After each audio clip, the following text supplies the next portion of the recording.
बच्चों आज खंड 6 पूरा करते हैं। खंड 6 का लास्ट क्वेश्चन है 16वां, यानी खंड 6 3 नंबर के क्वेश्चन आते हैं 10 क्वेश्चन। तीसरी प्रश्नावली का ये लिखा है बच्चों, पूर्ण वर्ग बनाकर हल करो। तो आपको पहले भी करवाए थे। द्विघात समीकरण को हल करने की 3 विधियां हैं।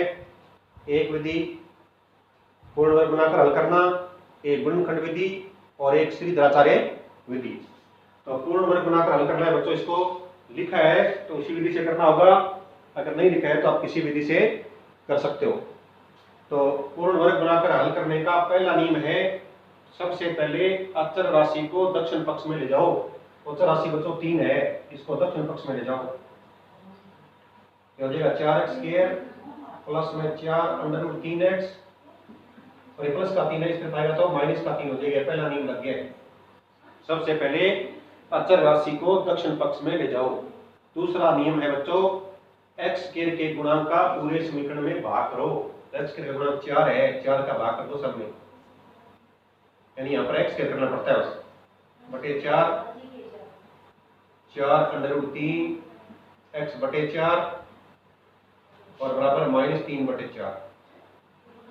पूरा भाग जाता है काट देना है। ये 4 से 4 कट गया और ये 4 से 4 कट गया, तो क्या रह गया? भाग करने का मूल होता है यहाँ पर x² रखना पड़ता है। तो यहाँ पर हो गया x², यहाँ पर हो गया √3x और यहाँ पर हो गया -3 बटे 4। ये दूसरा नियम लग गया बच्चों। तीसरा नियम है x² के गुणांक, तीसरा नियम है x के गुणांक का आधा करके। तीसरा नियम क्या है? x के गुणांक का आधा करके। तो x का गुणांक बच्चों √3 है, उसका आधा करके किसी संख्या का आधा करना है तो उसका 1/2 से गुणा करो, ये हुआ, यानी √3 बटे 2 हुआ। x के गुणांक का आधा करके उसका वर्ग करके समीकरण के दोनों पक्षों में जोड़ दीजिए। तो इसका √3 का वर्ग 3 हो जाएगा और 2 का वर्ग 4 हो जाएगा। तो 3 बटे 4 दोनों साइडों में जोड़ दीजिए, 3 बटे 4 और 3 बटे 4। जोड़ते ही इसकी LHS साइड पूर्ण वर्ग बन जाती है। ये बच्चों क्या a² प्लस 2ab प्लस 20 के रहिए, तो ये हो जाएगा क्या? x प्लस 3 का वर्गमूल √3 और 4 का वर्गमूल 2 और इसकी क्या होगी? होल स्क्वायर होगी। और बराबर ये बच्चों 0 आ जाएगा। a प्लस कार्य के अंश का ये सूत्र है बच्चों, लिखना चाहता हूं इसको यहाँ पर, यानी a² प्लस 2ab प्लस 20² का रूप है ये। तो ये सूत्र है किसका? इसका a प्लस b की होल स्क्वायर का है, इसीलिए हमने इसको ये लिखा है। तो अब होल स्क्वायर हटाओ, तो x प्लस √3 बटा 2 बराबर क्या हो जाएगा? 0 का वर्गमूल 0 होता है, प्लस माइनस लिखने की आवश्यकता नहीं होती। इसलिए x के दोनों मान अगर बराबर 0 होता है, ये लिख देना बच्चों आप, x बराबर क्या? माइनस का √3 बटे 2 और कोमा माइनस का √3 बटे 2, ये उसका उत्तर है।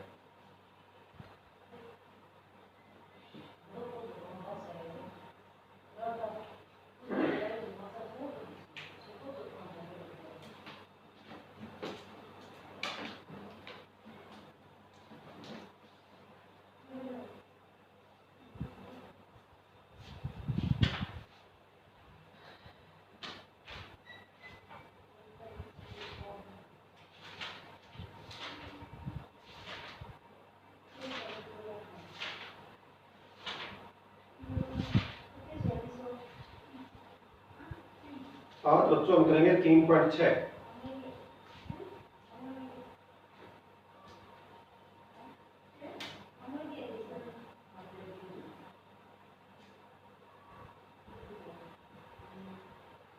प्रश्नावली 3.6 का क्वेश्चन नंबर पहला,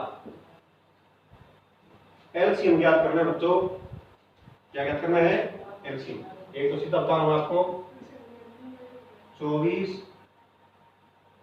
x² yz 27 x4 y² और z²।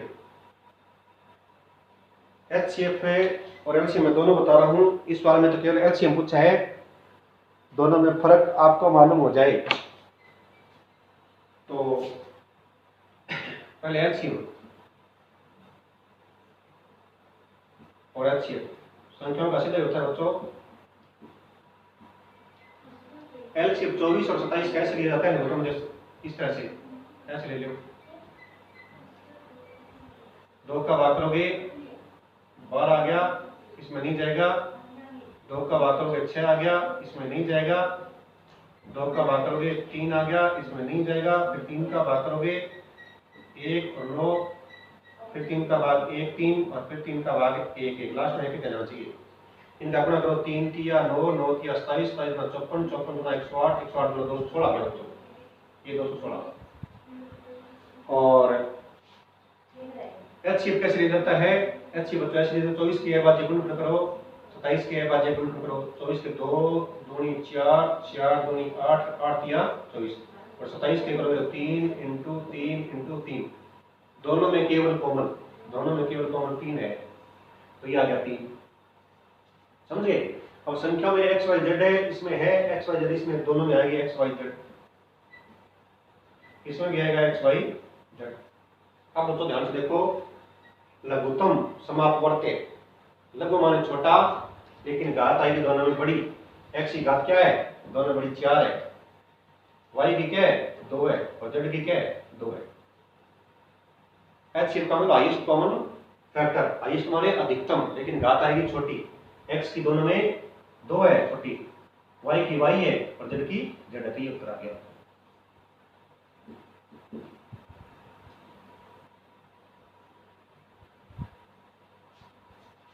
इसका एक गुणनखंड वाला देखते हैं बच्चों, 5वां क्वेश्चन है, पहले का 5वां।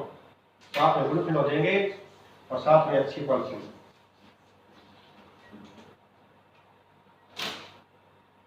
पहले का 5वां 18 × 6x4 प्लस x³ और माइनस x², फिर है 45 2x6 प्लस 3x5 और प्लस x4 का एचसीएफ और एलसीएम ज्ञात कीजिए। तो बच्चों इनमें कॉमन लेना है। पहले क्या कॉमन है? छोटी घात कॉमन आती है, तो 18x² बच्चों इसमें कॉमन आ गया। यहाँ पर क्या रह गया? 6x², यहाँ पर आ गया x और यहाँ पर आ गया 1। इसमें 45 तो है ही, छोटी घात x4 है तो x4 कॉमन आ जाएगा। यहाँ पर क्या रहेगा?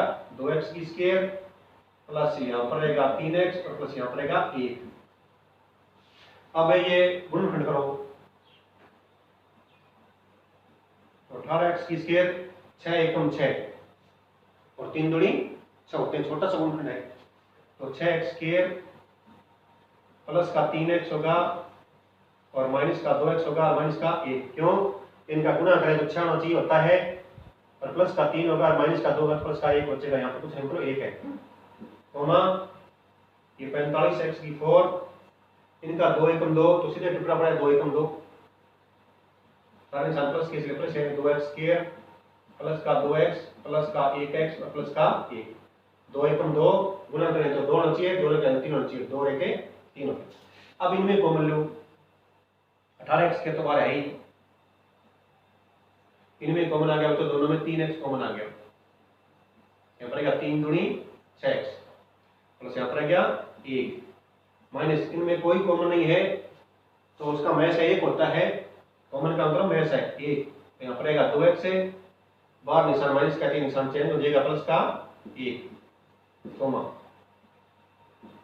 45x4, इनमें कॉमन आएगा 2x से, तो यहाँ पर 2x से और प्लस में नहीं सॉरी x से प्लस में 1, 2x कॉमन आएगा x प्लस 1, इनमें से 1 कॉमन आएगा ही, यहाँ पर क्या आ जाएगा x प्लस 1, यानी 1 को 1 का भाग होता है ये, फिर 1 का 1 से गुणा होता है। तो 18x² 1 आ गया बच्चों 2x प्लस 1 और 2x प्लस 1,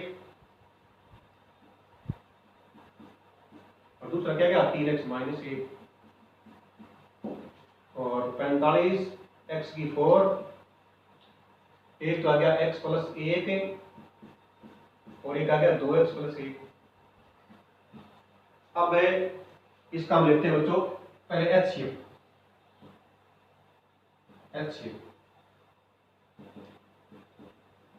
18 और 45 का तो इस तरह से आप लोग 18 के बाद गुणनखंड 2 या 6 और 6 की 18 होंगे और 45 के 3 इंटू 3 3 की 9 9 5 45। दोनों में केवल कॉमन 3 है और ये 3 है, तो कितना हुआ 9 हुआ। यानी 9 घात आएगी एचसीएफ पर हाईएस्ट होता है अधिकतम, लेकिन घात आएगी छोटी एक्स की। और गुणनखंड है तो उसमें केवल कॉमन क्या है वही आता है। 2x प्लस 1 है, 2x प्लस 1 है तो 2x प्लस 1 आएगा। ये तो आ गया इसका एचसीएफ। एलसीएम लेंगे तो जो 45 और 18 का इस विधि से लोगे आप 18 पर 90 आएगा। 2 का भाग करोगे 9 आ गया, इसमें जाएगा नहीं। फिर 3 का भाग करोगे 3 आ गया, 15 आ गया। फिर 3 का भाग करोगे 1 आ गया, 5 आ गया, फिर 5 आ गया। 5 या 15 अपना 90 आ गया। और ये 2x प्लस 1 तो आएगा 2x प्लस 1, ठीक है, क्योंकि एचसीएफ है, एलसीएम का एक गुणनखंड होता है। बाकी क्या बच गया, यहाँ पर बच गया 3x माइनस 1 और यहाँ पर बच गया x प्लस 1। ये इसका एलसीएम है। That's all.